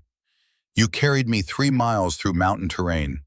I had a broken femur and multiple rib fractures. I was unconscious for most of it, but I remember your voice. You kept saying, 'Stay with me, we're going home.' I never saw your face. They told us afterward that we'd been extracted by South Korean special forces, operating on intelligence provided by CIA assets." He paused, struggling with the implications. "That was a lie. It was you. It was always you." The hall erupted in whispers and sharp intakes of breath as people processed what they were hearing. Foreign observers leaned toward their translators, demanding confirmation of what had just been revealed. Junior officers looked to their superiors for guidance on how to respond to a revelation that seemed to violate every assumption about special operations and classified missions. Captain Reeves stepped forward then, his movement drawing every eye. He reached to his collar and unpinned the insignia that identified him as a Marine Corps colonel. Beneath it was a different insignia, the stars of a Rear Admiral. His voice carried absolute authority as he addressed the shocked assembly. "Lieutenant Commander Chen's identity as Iron Widow has remained classified at the highest levels for operational security and asset protection. Her placement in this program was the final phase of a 7-year counterintelligence operation to identify the source of the original mission compromise that led to the Songwon incident." Hargrove swayed visibly, his face now completely ashen. "This is irregular," he managed, though his voice had lost all conviction. "This ceremony has protocols. This is a breach of—" "Indeed it does, Admiral," Rear Admiral Reeves interrupted, his voice carrying the steel of someone who outranked everyone in the room except the foreign observers. "Protocols that don't include singling out specific operators for public humiliation based on personal bias rather than performance evaluation. Protocols that don't include sabotaging equipment. Protocols that don't include creating hostile training environments designed to force program failure rather than operator success." From his position in the audience, Commander Coleraine had gone rigid. His face held an expression of shock, but Maya's trained eye caught something else beneath it. Calculation. The micro-expression of someone processing unexpected information and formulating a response. His right hand had moved subtly toward the interior of his dress uniform jacket. Maya tracked the movement while maintaining her position on stage. Reeves saw it too. Their eyes met for a fraction of a second, communicating without words. The ghost was revealing himself through involuntary response to a revelation he had not anticipated. In the fourth row, an older man with the bearing of career intelligence service stood slowly. He wore the uniform of a retired Navy admiral with ribbons indicating service dating back to Vietnam. His voice carried the authority of someone accustomed to making decisions that affected national security. "For those who don't know me, I'm former Admiral Richard Castellan. I ran Pacific Special Operations from 1989 to 1995. I was the officer who authorized the Iron Widow extraction at Songwon." He turned to face Maya directly. "I've spent 24 years wondering if that authorization was the right call, wondering if sending a 21-year-old asset into an impossible situation was justifiable, even though she succeeded. Wondering what became of the girl who saved 6 of our best operators when every logical assessment said they should have died in that facility." His eyes held something that might have been paternal pride mixed with deep sadness. "Lieutenant Commander Chen, on behalf of a grateful nation that will never officially acknowledge what you accomplished, thank you. You were promised that your service would remain classified, that your identity would be protected, that you could live a normal life after completing operations that no one should have to perform at 21 years old. I'm sorry we couldn't keep that promise." Maya's composed expression finally cracked slightly, not with anger or resentment, but with something more complex. The weight of 24 years carried in silence. The burden of being a ghost while watching the world continue around her. The cost of saving lives that could never acknowledge how they were saved. Sir, the mission required secrecy. Operational security took priority over personal recognition. I understood that when I accepted the assignment. Understanding it doesn't make it just, Castellan replied. You gave us everything. Your youth, your anonymity, your chance at a normal life. And we gave you shadows and silence and missions that would have broken most seasoned operators. Movement in the peripheral vision.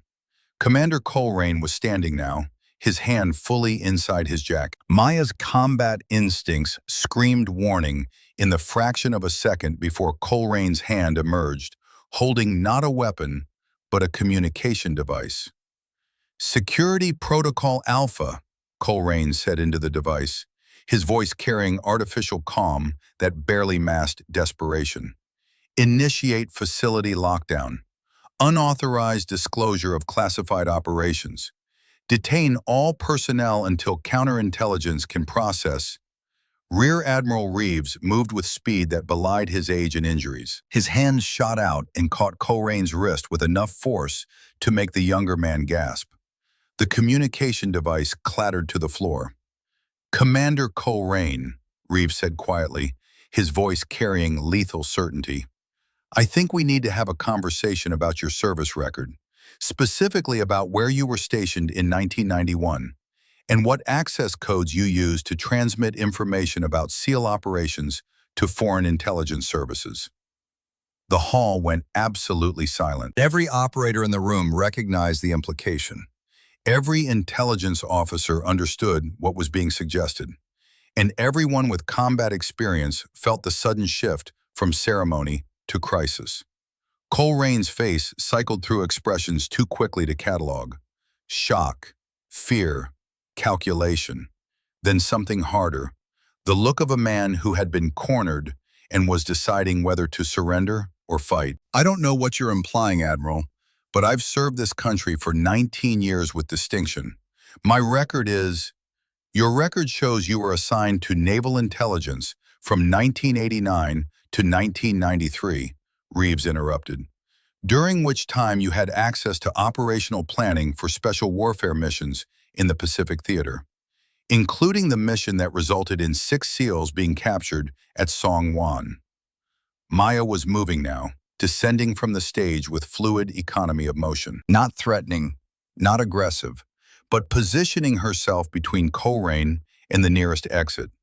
Other operators in the audience were shifting as well, combat instincts overriding ceremonial protocol as they recognized a potential threat in their midst. Colerane's eyes darted around the room, calculating odds that were deteriorating rapidly. This is insane. You're making accusations based on nothing but paranoid speculation during what should be a ceremonial. The Songwon mission was compromised 48 hours before execution, Maya said, her voice cutting through Colerane's defense with surgical precision. North Korean forces were positioned in locations that indicated advanced knowledge of our insertion point, our objectives, and our extraction timeline. That information existed in exactly 3 places: Pacific Fleet Special Operations Command, CIA Special Activities Division, and Naval Intelligence Operational Planning Offices, where you served as a junior analyst with access to compartmented files. Dozens of people had access to those files, Coleraine countered, but his voice had lost its certainty. Yes, Maya agreed, and we've spent 7 years investigating all of them, running financial analysis, monitoring communications, building profiles of behavior and psychology. 23 of those personnel are still alive. We've eliminated 22 of them as potential sources of the compromise. She took a step closer, her small frame somehow radiating more threat than armed operators twice her size. You were the last name on the list, Commander, the last person who had access and opportunity and motivation that we couldn't definitively eliminate. So we created a situation designed to make you reveal yourself. We inserted the asset you tried to kill 24 years ago directly into your program. We gave you 7 weeks to watch her demonstrate capabilities that should have been impossible for a junior intelligence officer. We waited for you to make contact with your handlers or take action to protect the secret you've been keeping since 1991.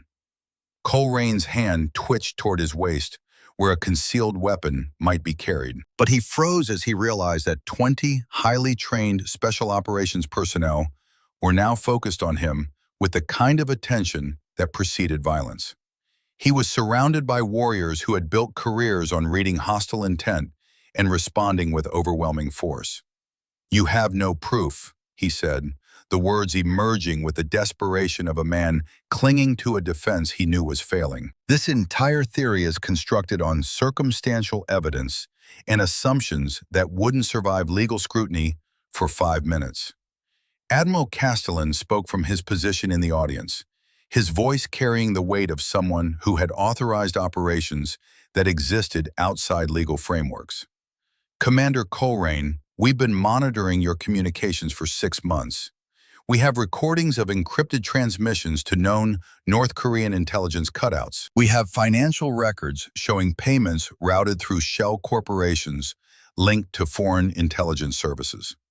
We have testimony from defectors who identified you as a source codenamed Shepard, who provided information on American special operations for over a decade." He paused, letting the implications sink in. "But most damning of all, we have the activation sequence you used 3 days ago when you learned Iron Widow would reveal herself at this ceremony. You sent a priority alert to your handlers, warning them that the asset they believed died in 1991 was alive and preparing to expose the Songwon compromise publicly. That transmission was intercepted by NSA assets who have been waiting 24 years for you to make exactly that kind of mistake." Colerain's face had transformed from fear to something approaching resignation. He was a career intelligence officer. He understood that when this many pieces of evidence aligned, denial became pointless.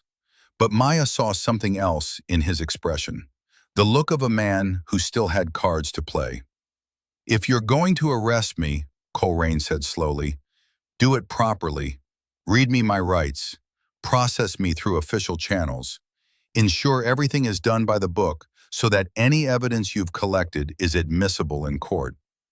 It was a stalling tactic, a way to buy time while his mind worked through options that were rapidly disappearing.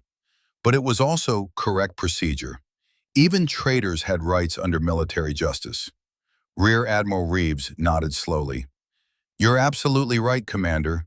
This needs to be processed through proper channels." He gestured to 2 Navy security personnel who had materialized at the exits. "Escort Commander Colerain to a secure holding facility.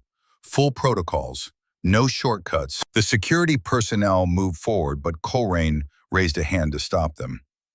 "Before I go, I think everyone here deserves to understand why." He turned to face Admiral Hargrove, who had remained frozen near the podium throughout the confrontation. "You want to know why I compromised that mission, Admiral? Why I gave North Korean intelligence the information that led to your capture?" Hargrove said nothing, his face still processing shock too profound for immediate response. "Because you represented everything wrong with American special operations," Colerain continued, his voice taking on the fervor of someone who had carried justification for decades. "The arrogance, the certainty that American military power could operate anywhere without consequences, the willingness to violate other nations' sovereignty based on intelligence that was often questionable at best. I believed then, and I still believe, that American special operations needed to be humbled, needed to learn that actions have consequences. So you sold out 6 men to prove a political point?" Lieutenant Thade's voice carried barely controlled rage. "You sentenced us to torture and possible execution because you disagreed with policy?" "I thought you would be captured and held for prisoner exchange," Colerain shot back. "I thought North Korea would use you as leverage in negotiations. I never intended for you to be tortured or killed." That outcome was a miscalculation on my part. Maya's voice cut through the exchange with Arctic precision. You miscalculated that North Korea would treat captured American special operators humanely? That suggests either stunning incompetence or willful self-deception designed to excuse treason. Coleraine turned to her, and for the first time, genuine emotion showed on his face. Hatred mixed with something approaching awe. I've spent 24 years believing you died during the extraction. The North Koreans reported that a South Korean Special Forces operator was killed during the assault on Songwon. I thought that was you.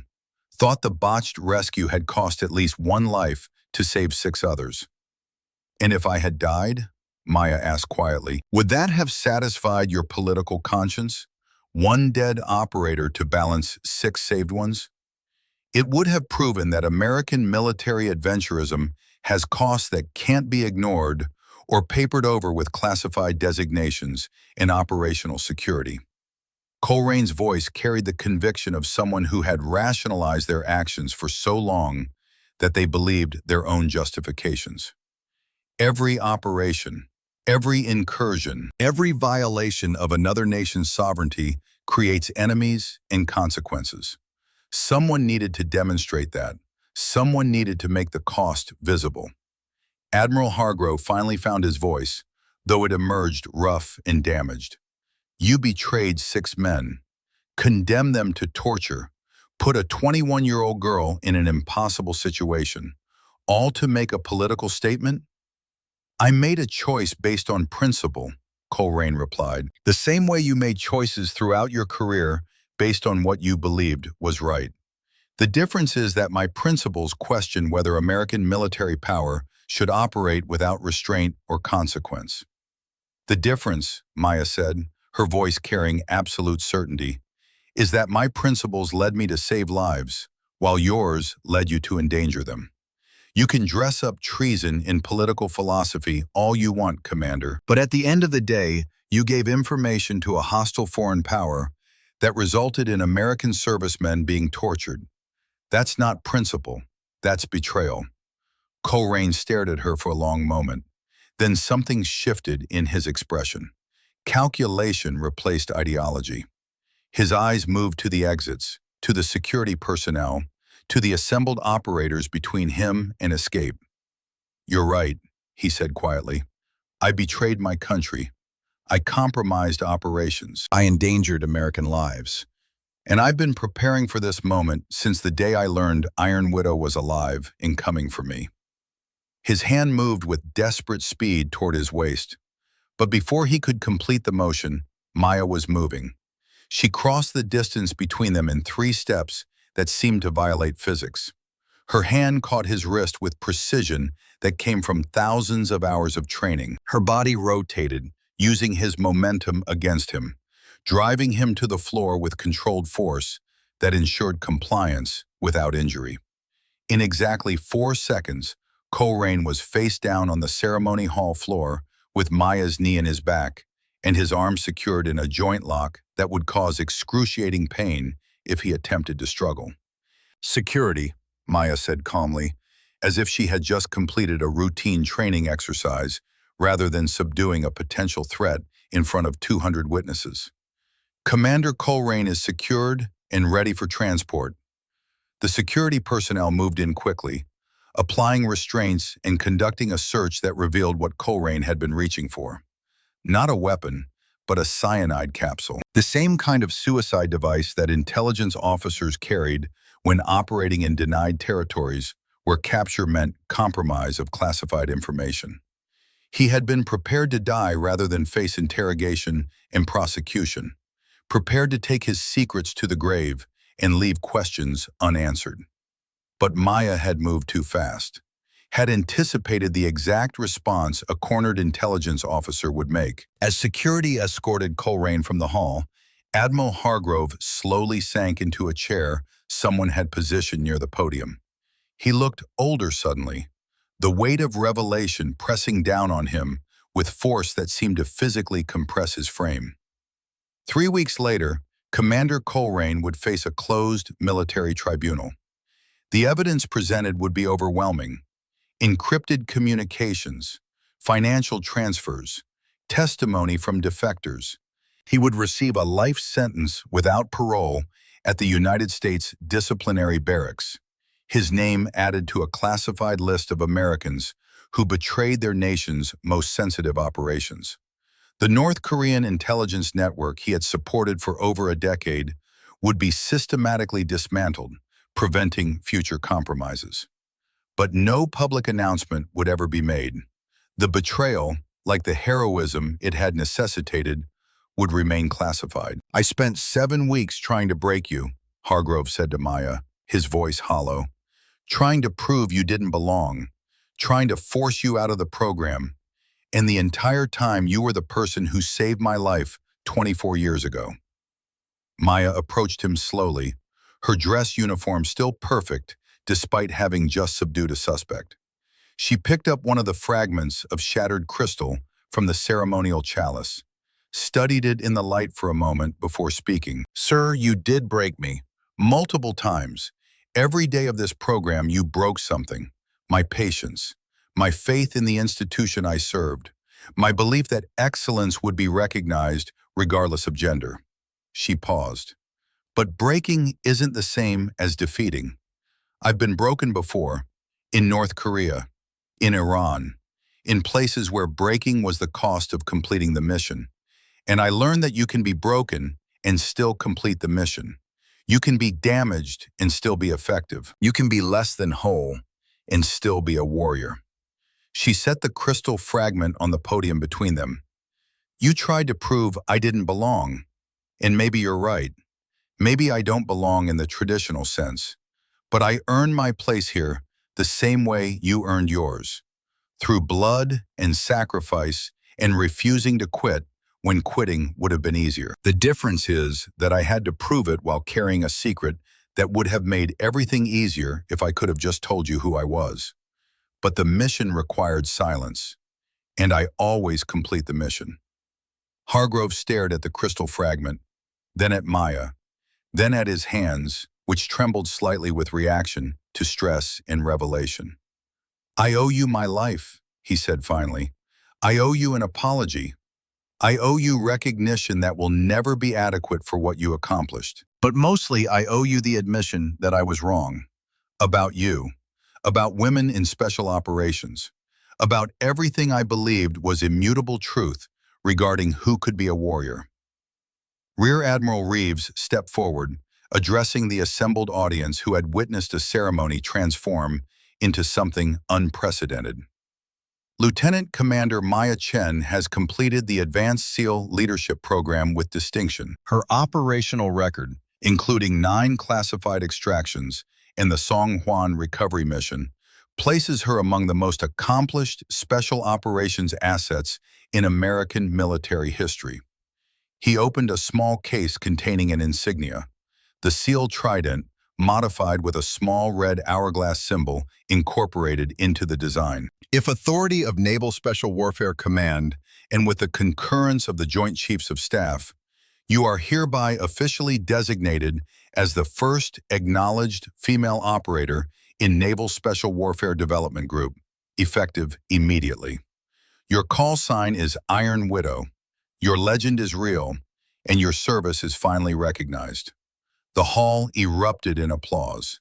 Not polite ceremonial acknowledgement, but genuine recognition from warriors who understood exactly what they had witnessed. A ghost becoming real.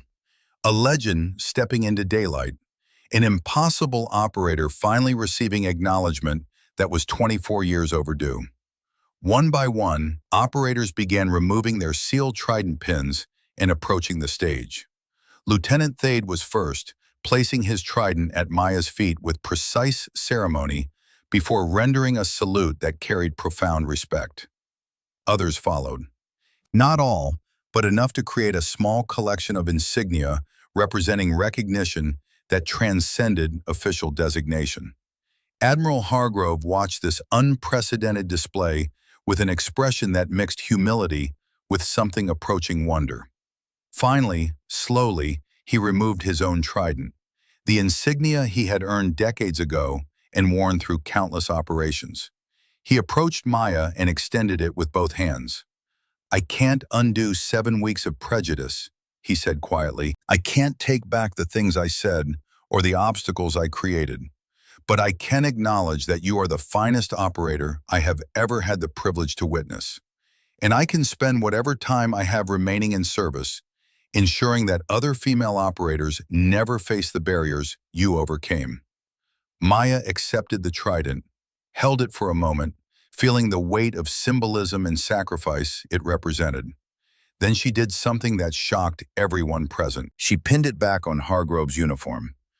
"Sir, you earned this through your own blood and sacrifice. It belongs to you. But I'll accept your commitment to changing the culture that made my silence necessary for 24 years. That's worth more than any insignia."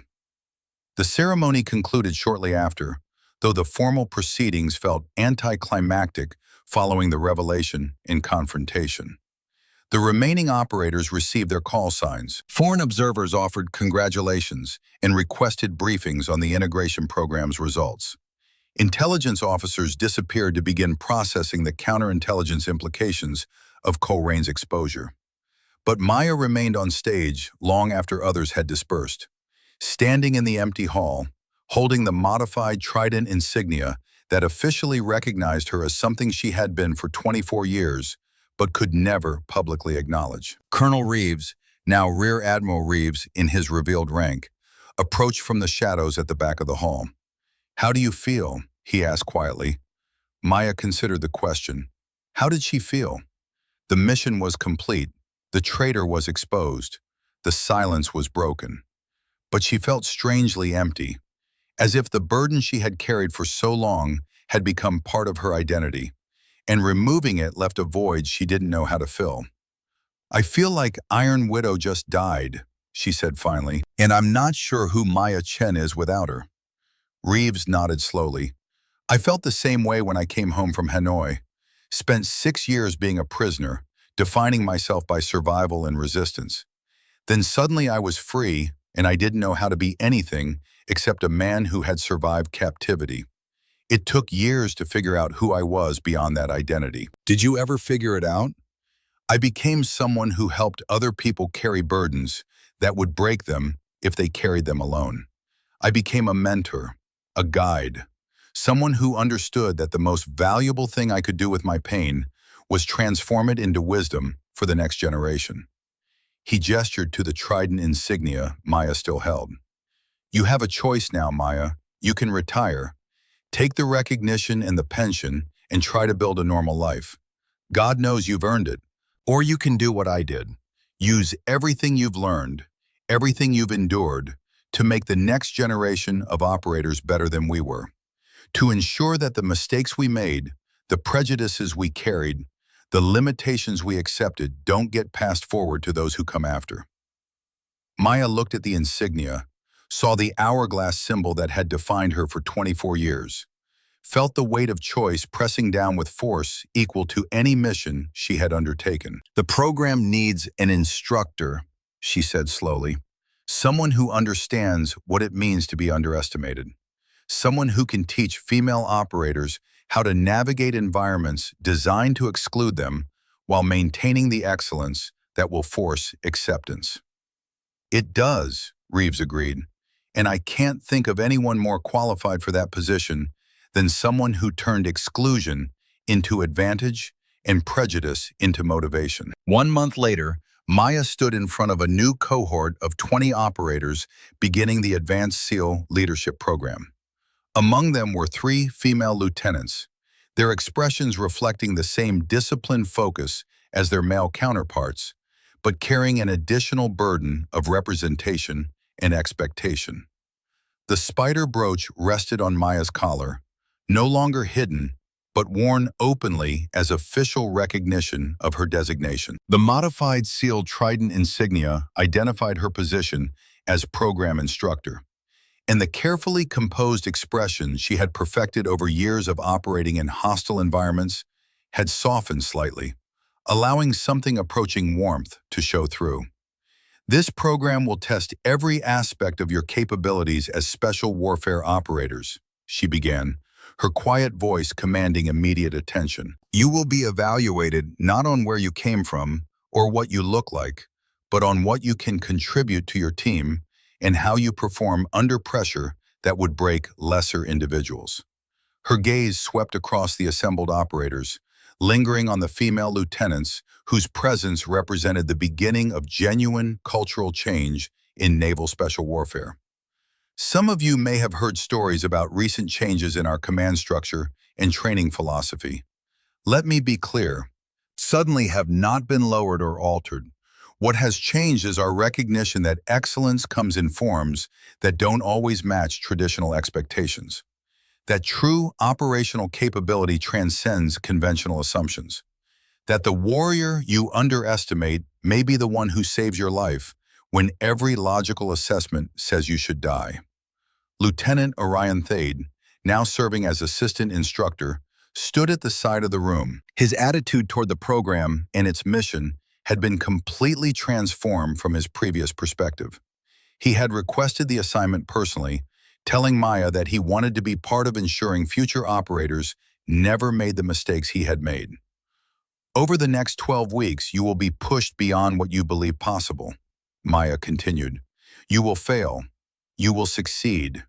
You will learn that your preconceptions about yourself and others are often your greatest limitation. You will discover that impossible is just another mission parameter to be overcome through skill, determination, and commitment to something greater than individual ego. She paused, allowing her words to settle across the silent formation. And when you complete this program, you will understand what truly matters in special operations.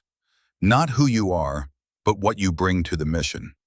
Not your background, but your capability. Not your gender or ethnicity or any other demographic characteristic, but your absolute unwavering commitment to completing the mission and bringing your team home alive.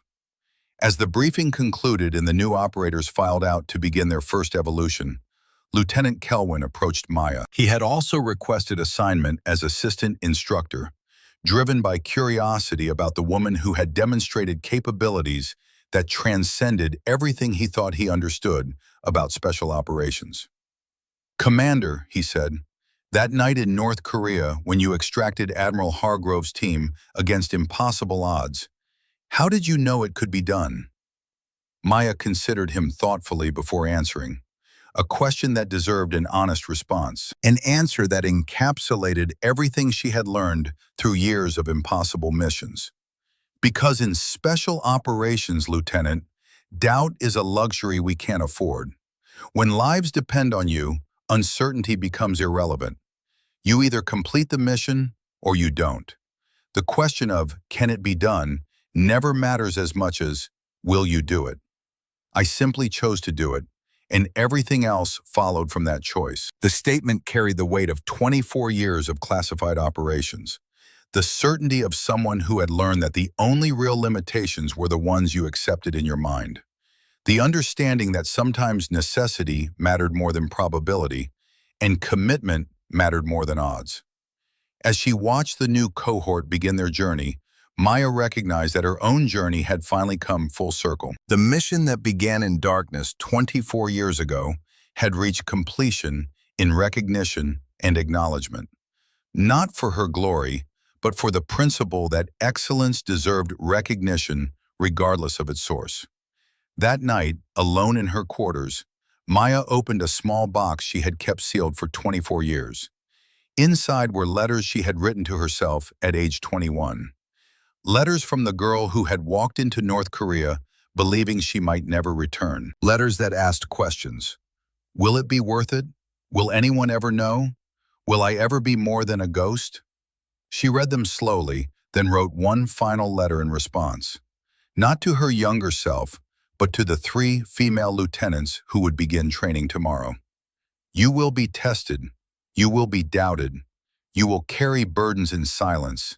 But know this, every step you take in the light is built on foundations laid by those who walked in shadows. Your service matters. Your sacrifice matters. And you are never alone, even when the world cannot see you. She sealed it and placed it in her desk. One day, when one of them needed it most, she would know the right moment to share it. The spider brooch caught the morning light, its red hourglass symbol no longer marking a covert identity, but serving as proud declaration of capability earned through blood and sacrifice. A reminder that sometimes the most formidable warriors were those most easily underestimated. That legends could be real. That ghosts could emerge from shadows and transform into flesh and blood heroes whose service finally received the acknowledgement it deserved. Maya Chen had spent 24 years being Iron Widow in secret. Now she would spend the rest of her career being Iron Widow in daylight, teaching the next generation of operators that impossible was just another word for missions that hadn't been completed yet. The ghost had finally come home, and in doing so, had transformed from legend into legacy.